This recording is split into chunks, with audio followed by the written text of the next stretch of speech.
tem horas que palavras ganham uma vida própria.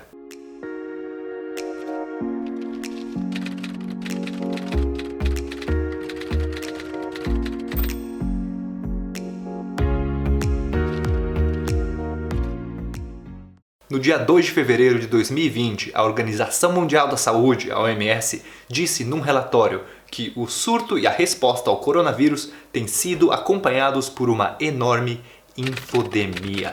Uma abundância de informações, algumas precisas e outras não, que tornam difícil encontrar fontes confiáveis e orientações confiáveis quando mais se precisa delas. O diretor-geral da OMS, Tedros Adhanom, reiterou esse sentimento 2 semanas depois, dizendo: "Nós não estamos apenas combatendo uma epidemia, estamos lutando contra uma infodemia. Notícias falsas que se espalham com mais rapidez e facilidade do que esse vírus e que são igualmente perigosas." E pá! Nasceu uma metáfora. Foi assim, rapidinho, instantaneamente já tinha um monte de reportagem, artigo científico falando de o que é essa infodemia, todo mundo descrevendo isso. Chegou um ponto da OMS organizar uma conferência para avançar e definir a disciplina científica da infodemiologia.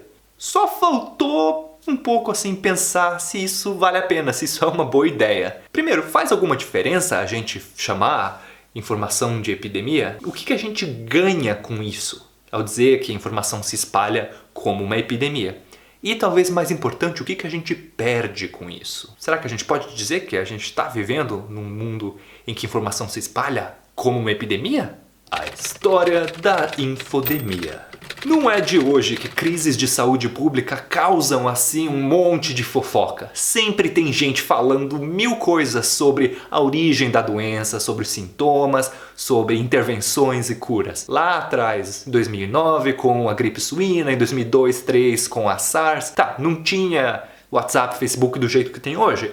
Mas pode ficar tranquilo que tinha sim desinformação aos montes. Sempre tinha aquela tia que acha que é só ter fé em Deus que você vai se curar. Sempre tinha aquele tio que acha que é só uma gripezinha, que ele tem histórico de atleta, que não sei o que é coisa de viado. Sempre tem isso. Mas hoje, o que está tendo de diferente? Por que estão chamando isso de infodemia? Por que tem jornalista dando esse nome? Bom, o termo infodemia, na verdade, ele foi aparecer em 2003, num comentário no Washington Post, por um comentarista chamado David Rothkopf. Ele falou o seguinte: o que exatamente eu quero dizer com infodemia? Bom, alguns fatos misturados com medo, especulação e boato, transmitidos rapidamente em todo o mundo pelas modernas tecnologias da informação, afetando a economia, a política e até a segurança nacional e internacional de maneira totalmente desproporcional à realidade por trás delas. E esse é um fenômeno que vemos com maior frequência nos últimos anos, não apenas na nossa reação à SARS, por exemplo, mas também na nossa resposta ao terrorismo e até a coisas relativamente menores, como avistamentos de tubarões. E isso foi em 2003. Agora, em 2020, só nesse período entre 1º de janeiro e 15 de julho de 2020, o jornal britânico The Guardian já usou o termo infodemia, ou infodemic em inglês, em 64 artigos. Enquanto isso, o New York Times usou já esse termo em 20 artigos, o Financial Times já escreveu 11 artigos falando disso, e são jornais sérios, mas durante as 2 décadas entre 2000 e 2020, nenhum deles usou a palavra infodemia. Tirando, na verdade, o New York Times, que escreveu um artigo usando isso. Então, assim, já ficou claro, falar de epidemia de informação tá na moda. Então, se você é jornalista, fica a dica. Escreve aí um textão falando: vivemos numa epidemia de informação, que certeza que seu patrão já vai dizer: opa, eu quero esse texto na minha mesa segunda-feira de manhã, vai! Mas quem dera fosse só a hype de jornalista. No meio acadêmico, cientistas e estudiosos estão fazendo a mesma coisa. Se você faz uma busca no Google Acadêmico ou Google Scholar para o termo infodemic, até 2019 tinha 54 artigos. Só em 2020, na última vez que eu chequei, já tinha mais de 1.200. Isso inclui artigos de ciências de dados e computação, até educação, geografia, imunologia, tá em todo lugar esse termo infodemia. E já que é assim, já que temos cientistas escrevendo a respeito, acadêmicos e tal, já que temos jornalistas sérios, qual é o problema então? Qual é o problema de chamar de infodemia? O problema Bom, primeiro que infodemia não é um conceito assim bem definido. Então fica meio ao gosto do freguês, ao gosto de quem tá usando essa frase. E essa liberdade deixa o conceito totalmente vago. Faz parte de fazer analogias a gente tentar encontrar um termo que meio que se encaixe no que a gente tá tentando descrever. É bem natural do ser humano fazer isso, de quem escreve também, tentar encontrar metáforas e analogias que expliquem melhor algo que é difícil de explicar. Normal. E na verdade a própria analogia entre epidemias e informação, ela não é de hoje. Pra você ter uma noção, no século XIX, em 1897, o francês Gustave Le Bon escreveu o seguinte, que ideias e crenças podem ter um poder de contágio tão intenso quanto de micróbios. E já mais recentemente, em 1996, o escritor americano Douglas Rushkoff falou que a gente tem hoje mídias virais. E assim, hoje todo marqueteiro e youtuber fala em conteúdo viral, em coisas se espalhando muito rápido, viral, é super comum hoje. É interessante que essa analogia aí com vírus, ela meio que fala do público como se o público fosse uma plateia totalmente passiva, vulnerável a mensagens, suscetível a influências, como se assim o conteúdo fosse te infectar sem você perceber, sem você poder fazer nada a respeito. Curiosamente, isso também é muito parecido com a maneira como o biólogo Richard Dawkins descreveu a ideia de um meme, que seria um elemento de informação que passa de uma cabeça para outra, como se a pessoa fosse um hospedeiro e o vírus fosse algum tipo de... Enfim, eu deixei isso para outra história. Um dos primeiros problemas com essa analogia de informação sendo vírus, na verdade, começa aí. Quem é o vírus? Quem nessa analogia é exatamente o vírus? Será que cada notícia diferente sobre Covid-19 é um vírus diferente? Ou será que várias notícias são linhagens diferentes, mas do mesmo vírus? E as notícias, assim, da história real, oficial, sabe? As coisas que são mais verificadas, que a gente não classifica como fake news ou desinformação, será que elas também são um vírus ou elas seriam a ausência de infecções virais? Não tá claro, não tá definido. Esse é um grande problema quando a gente fala, o conteúdo espalha como um vírus, não sei o que. É legal falar isso porque as coisas se espalham muito rápido, mas não tá assim bem definido. Isso é um problema. Quando a gente fala de epidemias de verdade, com um vírus mesmo, normalmente é bem definido, assim, a causa da epidemia tá muito bem definida. É uma sequência de DNA ou RNA que está ali encapsulada na forma de um vírus e muitas vezes a gente consegue identificar essa sequência, sequenciar e ir ali atrás da origem dessa sequência e tudo mais. Já no mundo da informação, isso não está nada definido. Costuma ter muitas causas ao mesmo tempo e, assim, não tem uma linha fácil de você traçar dizendo isso aqui obviamente é desinformação e isso aqui obviamente não é. Claro, tem coisas que são mais claras, mas sempre tem algumas coisas que são menos definidas. E o que conta como, novamente, o mesmo vírus? Tem muita coisa que depende de contexto, que depende de interpretação, que depende de outros fatos que não estão se espalhando da mesma maneira. É tudo muito mais complicado. Essa ideia de conteúdo se espalhando como um vírus costuma ser mais fácil de entender num contexto de redes sociais. Quando você tem um post ou uma imagem, um vídeo, um meme que se espalha muito rápido, que espalha de uma pessoa para outra e para outra e para outra, rapidamente. Ele já é fácil de definir porque é aquele objeto, então já não tem aquele problema de ter várias fontes e causas. Aqui é bem claro, é um meme que se espalha rápido e tal. E a gente já tem bastante algoritmo e ferramentas de forma geral para rastrear essa difusão, esse espalhamento e para entender então como que essas coisas se espalham e talvez comparar elas com vírus. Será que nesse caso não dá para chamar de vírus então? Deixa eu tentar explicar. Imagina duas pessoas, uma que compartilha um vídeo de gatinho, clicou, compartilhou, o vídeo é engraçadinho, fácil, e uma outra pessoa que compartilha aquela corrente que a gente teve em 2014 do desafio do balde de gelo. Se você não lembra, esse era um desafio que você pegava um balde de gelo, derramava na sua cabeça e aí marcava uma meia dúzia de amigos para fazerem o mesmo. Essa corrente também tinha a ver com uma campanha de financiamento e conscientização a respeito de uma doença chamada esclerose lateral amiotrófica. Mas nesse caso, o que interessa a gente é que o trabalho da pessoa participar nessa corrente é muito maior, sabe? O vídeo de gatinho eu clico e tchau. Esse não, você tem que gravar um vídeo derramando uma porcaria de um balde de gelo, tem que postar esse vídeo e além disso marcar a pessoa. Nesse caso, o custo individual de produzir o vídeo é muito maior. Mas, em vez de espalhar para todo mundo, as pessoas marcavam amigos próximos e aí rolava uma pressão social. Chegava a ter um custo de você não participar porque é o seu melhor amigo que marcou você, então fica chato se você ignorar. Repara como isso é muito diferente do meme do gatinho. Você compartilha um vídeo de gatinho, sei lá, milhares de pessoas vão ver, talvez alguma compartilhe também e pronto.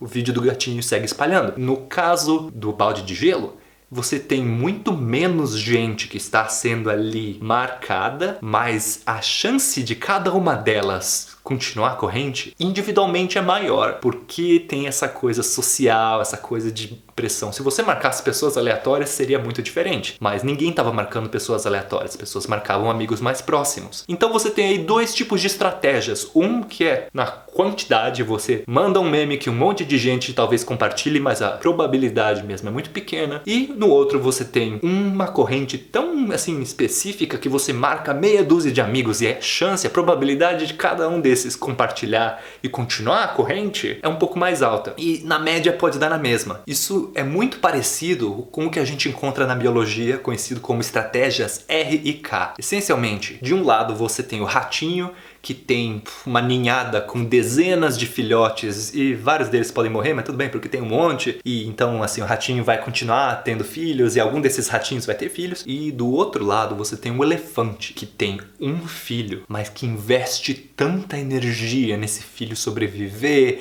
e seguir, chegar à vida adulta, tal, muito como o ser humano. O ser humano faz isso. A gente tem poucos filhos em comparação ao rato, mas a gente investe muito para esses filhos não morrerem. Então isso é equivalente ao lance do balde de gelo. Repara como tem estes dois extremos. E isso tem uma consequência, já existe bastante evidência científica de que isso tem uma consequência para como esses comportamentos vão se espalhar online. Que o comportamento mais estilo meme de gatinho, ele se espalha de uma maneira. O comportamento mais estilo balde de gelo se espalha de outra. E claro, como aqui é o Blablalogia, as referências estão tudo aqui na descrição. Então, enfim, para a gente entender como informação se espalha, já ficou claro que a gente vai ter que juntar coisas como biologia evolutiva, psicologia social, psicologia cognitiva, em outras coisas ligadas às redes sociais, à modelagem matemática. Informação não se espalha como vírus. É muito mais complicado que isso. Agora vamos falar de metáforas e pontos cegos.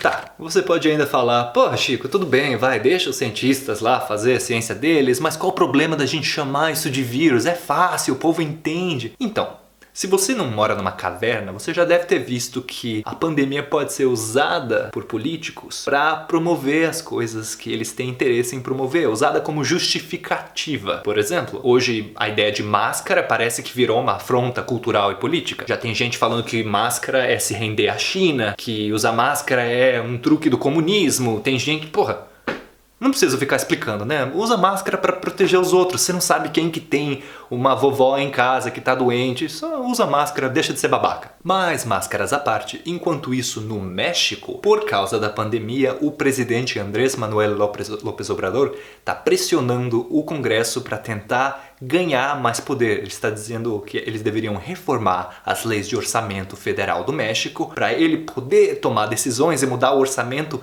sem ter que consultar a Câmara dos Deputados. Isso deixou muita gente preocupada, em alerta, porque isso não é exatamente constitucional. Isso seria concentrar o poder na mão do cara. E se isso não ficou claro, enquanto isso na Hungria, o primeiro-ministro Viktor Orbán passou uma lei lá com o parlamento húngaro dizendo que ele tinha o direito de emitir qualquer decreto sem precisar da aprovação de ninguém. Além disso, ele podia prender, com a polícia do governo, prender qualquer pessoa sob acusação de espalhar fake news. Mas se é a polícia que decide se a pessoa está espalhando desinformação ou não, então vira meio que uma polícia particular do governo para prender quem ele não gosta, né? Felizmente, teve uma reação enorme da União Europeia e de parlamentos de forma geral, e o parlamento húngaro já voltou atrás. Mas o Brasil que se cuide. O lance é, assim como a pandemia, essa ideia de que existe uma epidemia de informação também pode ser usada para fins políticos. A gente já tá vendo isso no contexto da cibersegurança, porque tem órgãos diferentes, tanto acadêmicos quanto órgãos que desenvolvem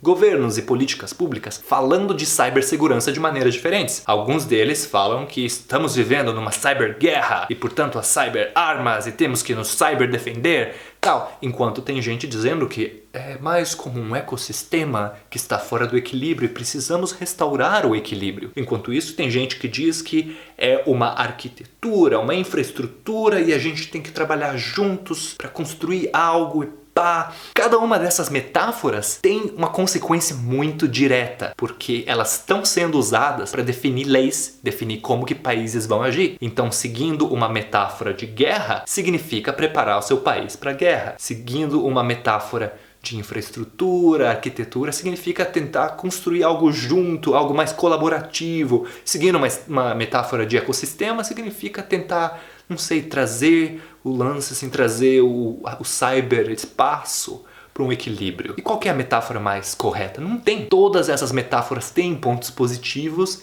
e têm deficiências, pontos cegos. Isso é muito importante entender. Não existe a melhor metáfora. E assim como com a cibersegurança, os jornalistas e acadêmicos que estão escrevendo sobre a pandemia e sobre uma epidemia de informação têm que pensar em como que eles vão falar disso. Será que é mesmo uma epidemia? É como uma doença? Então será que tem como a gente se vacinar? Quais são os sintomas? Qual seria a cura? Ou será que é algo do tipo a gente tem que controlar, como é com a saúde pública? Como a dengue, sei lá. Ou seria mais um caso de um ecossistema e que existe, assim, informação de todo tipo, de toda qualidade, e a gente tem que manter um ecossistema saudável. O que quer dizer saudável? Ou será que é mais um caso de uma crise, de uma emergência, e por isso o governo precisa de mais...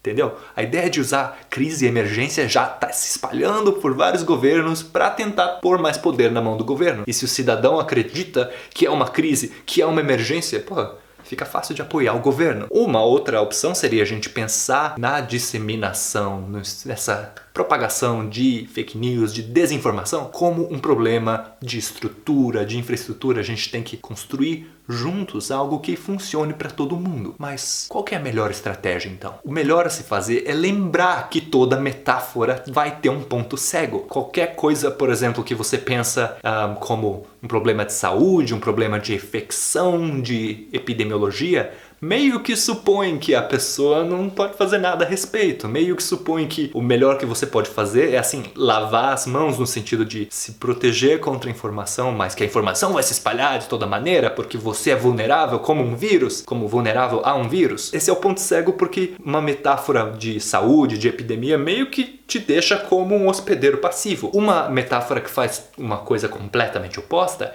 é descrever desinformação como uma guerra, como realmente assim um combate, porque isso enfatiza as pessoas que estão disseminando isso. Será que essa é a melhor maneira, então, a gente focar nas pessoas que estão aí espalhando esse vírus, essas armas perigosas que estão deixando gente morrer? Essa é uma outra opção. Uma terceira é a gente meio que lavar as mãos e dizer, a vida é assim, o mundo é dessa maneira e essa é a natureza. Qual é a resposta? Não tem. É importante a gente lembrar que cada metáfora vai ter um ponto forte, um ponto fraco. A melhor maneira de lidar com o mundo é não achar que o mundo é a metáfora. Não achar que o território é o mapa que você fez. O mapa é o desenho que a gente faz para entender o território. Mas o mapa tá aqui. Moral da história.